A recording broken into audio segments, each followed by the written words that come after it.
Корона поздрав и по некоја преградка. Брзо по затворањето на гласачките места во 19 часот, членови и поддржувачи на СДСМ веќе почнаа да си честитаат за изборите во Штип.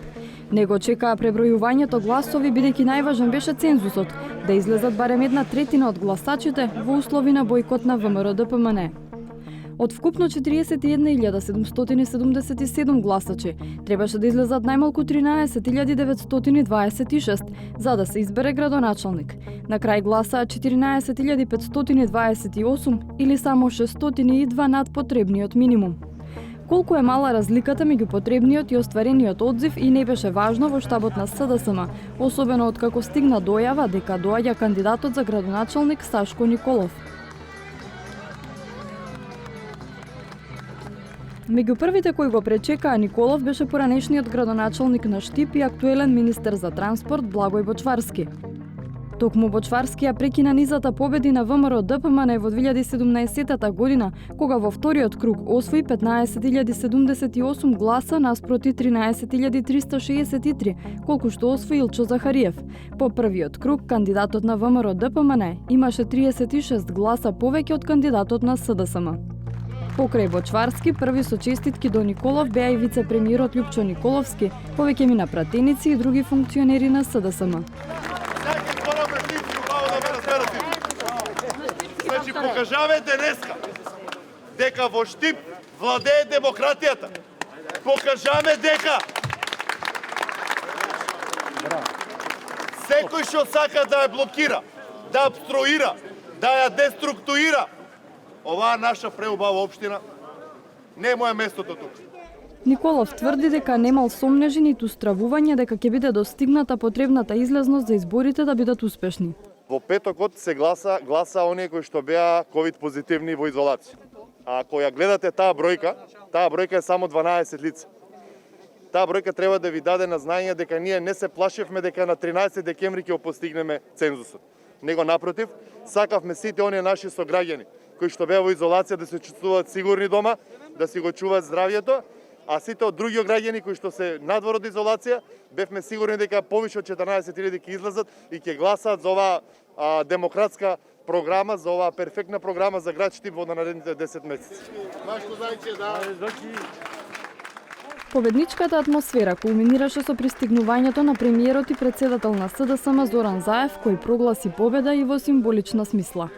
Граѓаните го казнија неодговорното однесување на раководството на ВМРО-ДПМН кон Штип, кон центарот на Македонскиот исток. Кажаа да за напредокот на Штип, да за грижа, одговорност и стабилност. Не за блокадите, не за бојкотот, не за лаги, стравови и хистерии.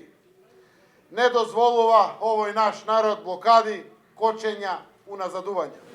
Кај ќе продолжите да се справите? Одам до Скопје утре, студена влада. Гостите за Скопје ги испратија со блег музика, а домакините продолжија со прославата. Освен победникот на изборите за градоначалник во Штип учествуваа уште 4 кандидати. На само 100 метри од плоштадот каде СДСМ славеше победа, исходот од гласањето го следеше Симон Поликарп, кандидатот за градоначалник од Интегра. На крај тој освои 1198 гласа, без кои во Штип немаше да има цензус.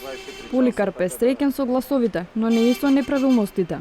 Има подкупи, има притисоци, има уцени.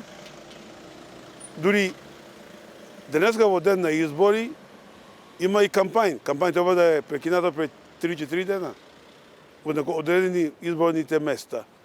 Но сепак ние сме благодарни на Бога за тоа што можеме да постигнеме со лимитираните ресурси и во кратко време.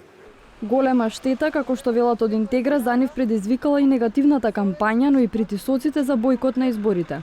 Апсолутно мислам дека ваквиот повик за бојкот од оние кои го испечатиле ни нанесе огромна штета, можеби 50% од граѓаниве кои планираа да излезат не излегоа, беа повикувани и денеска јавно по телефони да не излегуваат.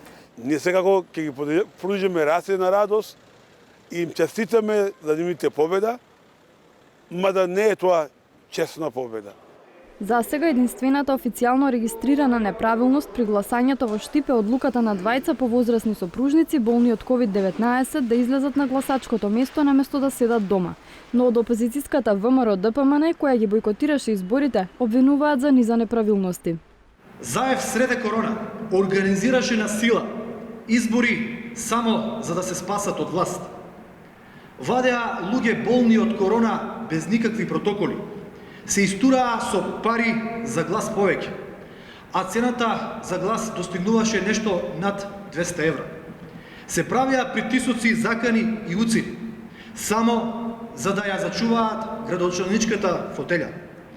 Цела држава ја кренаа на нозе за само еден градоначалник и издвојуваа пирова победа која денес штипјани скапо ја плаќаат со своето здравје. Штипјани кои решија да излезат на гласање велат дека не биле исплашени од епидемијата, внимавале на мерките за заштита и не се колебале да го остварат избирачкото право. Тоа што се е безбедно, нема ништо што да се плашиме. Мирно, добро, супер биде. Почитува се се, сите 2 метра. Сите се со маски, мислам дека мирно помина. Мислиме дека подобро ќе биде. Ќе видиме. Ќе стигне за 9 месеци да направи се. Абе, нека почне па. Па други кој ќе го гласува, па и тај ќе работи. Дел од гласачите очекуваат идниот градоначалник да си го исполни ветеното, а дел пак признаваат дека излегле да гласаат иако не им се допаднала ниту една од опциите. Што да кажеме? Од никој ништо. Што да кажеме? Па зошто гласавте? Па те така реда да не мине. Што очекуваме? Што, ништо како ви довај. Па зошто гласавте? Гласам. Тоа е моje право граѓанско. Да се искористам глас. А надаме се ќе биде боле, ќе направиме нешто за овај град. Сашко Николов сепак вчера не доби 4 години во градоначалничката фотелја во Штип. Мандатот ќе му трае до октомври идната година, кога се очекува да се одржат редовните локални избори на територијата на целата држава.